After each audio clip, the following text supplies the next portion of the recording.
Welcome back to the deep dive. You know, if you've ever had one of those moments in traffic, I mean, the ones that really stick with you, the ones that get your heart pounding, Mhm. you know that an ordinary commute can turn into, well, a high-stakes psychological drama. Today, we're taking one of those moments, a really intense, visceral account called Truth or Dare, a flying saucer near miss on Market Road, and we're going to treat it like a live case study. It's a fantastic piece of source material. It really is. Because it doesn't just treat this near miss as just another frustrating moment on the road. No, it frames it as a deep dive into human reaction, the physics of congestion, and that moment-by-moment survival instinct. So our mission isn't just to retell the story of this near miss, it's to really get into why it happened. What does this one chaotic event tell us about the foundational rules we all think we live by? And maybe more importantly, why is the environment, Market Road itself, the real star of this show? That's what's so clear from the start. The author immediately sets up the rules of this place. And they describe driving there not as a journey, but with this one really startling phrase. They say Market Road always feels less like a commute and more like a daily dare.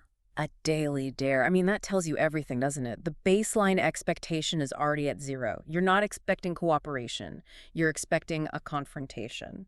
So let's start there. If the environment itself is the dare, what? What are the conditions? Paint us that picture. Okay, so the scene is basically defined by not enough space and too many people. The road's described as a narrow strip of asphalt, which means every single interaction requires some kind of active conflict management.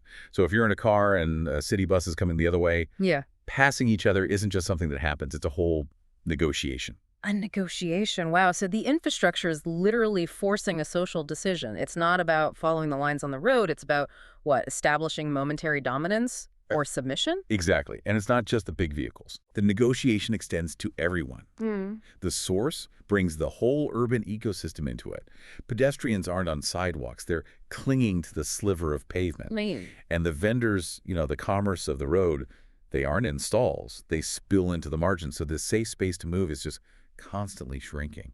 So when the physical space is under siege like that, how do the supposed rules even hold up? I mean, we're talking about traffic laws, the painted lines, all the symbols of order. And that's where the analysis gets really sharp. Yeah. Because the most visible symbol of order, that white dotted line down the middle of the road, it's made meaningless immediately. The author's observation is that it serves more as a suggestion than a rule. Just a suggestion. So if that's the case, what is the actual rule? It can't be total lawlessness, can it? There has to be some kind of unwritten code. Oh, there is, but it's built on a very fragile kind of self-interest. The unwritten contract on Market Road is not follow the line. It's more like don't hit the truck that's bigger than you. Or maybe take every single inch you can get. The expectation isn't that you follow the law. It's that you are constantly testing boundaries. You're negotiating physics, not rules. And the soundtrack to all this daily dare, it really supports that tension. The source mentions the urban symphony of engines and horns. I find that phrase, urban symphony, so telling. It's not random noise, it's organized chaos. It is. It's the constant signal that any stability is just an illusion. The horns aren't just alerts. They're questions. Are you paying attention? Are you moving? Are you going to let me pass? Yeah. It keeps everyone on edge. You're anticipating the system failing, not succeeding. Okay, so let's move from the environment to the moment itself. The narrator is deep in this chaos, inching along the left lane, and they're behind this one specific vehicle, a tempo traveler stacked with goods and ambition. I love that phrase, goods and ambition. It's not just some van. It's a moving symbol of purpose, of commerce. And this heavy vehicle, it becomes the unwitting focal point for everything that's about to happen. The traveler slows down, its right indicators blinking with urgency because it wants to turn into a tight little side street. And here is where the narrator makes a choice, a really fateful decision to actually, follow the written rules. They ease off the gas, they stop, and they leave what they call a safe 10-foot cushion. Yeah. And doing that, applying traditional safe driving behavior in this environment, it almost feels like an act of defiance, doesn't it? It is an act of defiance, and this is the paradox we have to unpack. The narrator's decision to follow the rule, to create that safe cushion, that's what actually creates the vulnerability. For a split second, the whole chaotic system holds together because of this one act of compliance. The oncoming traffic sees what's happening, and they mirrored the gesture. So suddenly, the system works. For a second, you have this instantaneous, completely unexpected calm. So why did that momentary agreement, that pause in the chaos, why did it fail so quickly? What was missing from that little social contract? What was missing was time and trust. That brief calm created a vacuum, a void. It showed that everyone, for just that split second, had agreed to prioritize safety. But the market road contract says any open space, any perceived weakness, has to be exploited. The vulnerability was the space, that safe 10-foot cushion the narrator so carefully created. So the source is suggesting that in these environments that are just designed for friction, trying to inject order actually creates a bigger, more tempting target for the impatient. Absolutely. The calm was an invitation to break the rules. It provided the perfect geometry for what came next. Okay, so here's where the energy just does. It completely shifts. Into that fragile, expectant calm comes the catalyst. This is the flying saucer moment. Uh-huh. How did the author describe this rogue element? It's introduced with just shocking speed. A motorcycle, described as a streak of silver and black. It's flying down the opposing lane at a speed that felt, it says, detached from reality.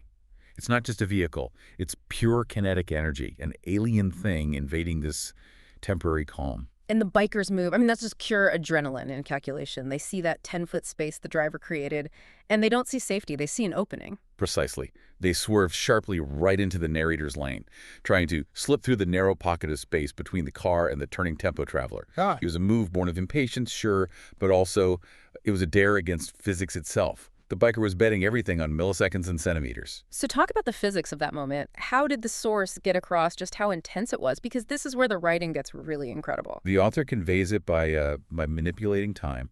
They describe how the world slowed to a strange, stretched-out silence. That whole urban symphony just disappears.